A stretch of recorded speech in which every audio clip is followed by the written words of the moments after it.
Jesus has power over the law.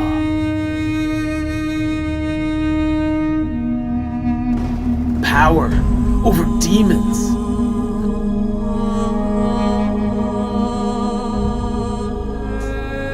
And even the power to forgive sins. But now,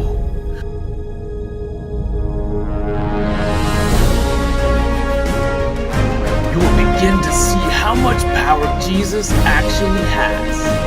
Prepare for something you have never expected. The battle is between Jesus and nature.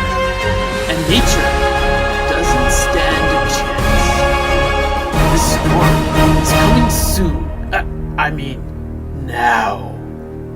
The story begins with Jesus telling his disciples that he wants to go over to the other side of the lake. So they all hop into a boat and sail away.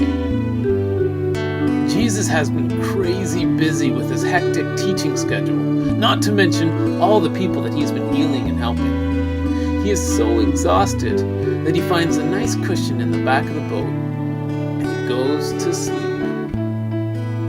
The sea that Jesus is sailing on is the Sea of Galilee.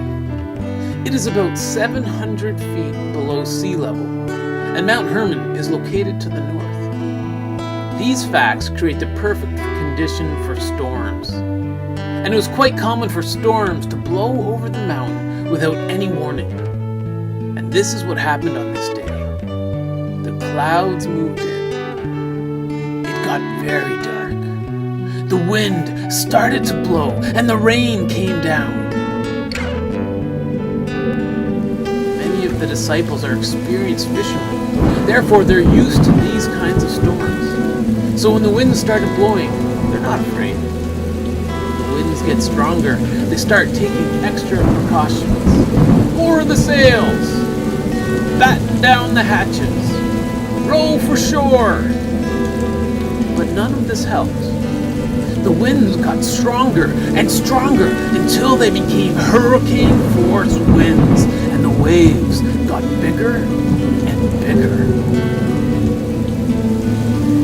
Until the waves started to come over the side of the boat.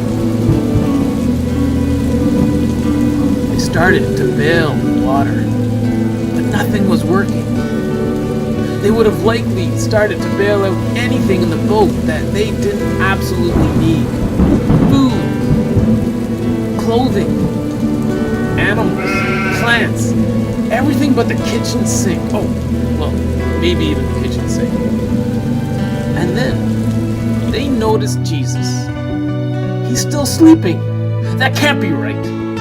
Surely the Bible doesn't tell us that Jesus slept when all of his friends were fighting for their lives and for his life. Now the disciples aren't very happy when they see Jesus sleeping. They think that Jesus is being uncaring. They think that Jesus doesn't care if they live or die. And then Jesus wakes up and he is not happy. He stands up and yells at the wind, "Shut up!" And instantly, the wind stopped. Instantly, the water was completely calm. Then Jesus turned and he looked at his disciples and he expressed his annoyance to them. Jesus asked them why a storm would scare them. Don't you have any faith? Don't you have faith that God can protect you from nature? Don't you have faith that God loves you? Don't you have faith that I love you? During the storm, we're told that the disciples are afraid. But after the storm, we're told that the disciples are terrified. They are terrified because the storm had immense power, and they were helpless against it. But Jesus demonstrated unimaginable power. Who is Jesus that the winds and the waves obey him?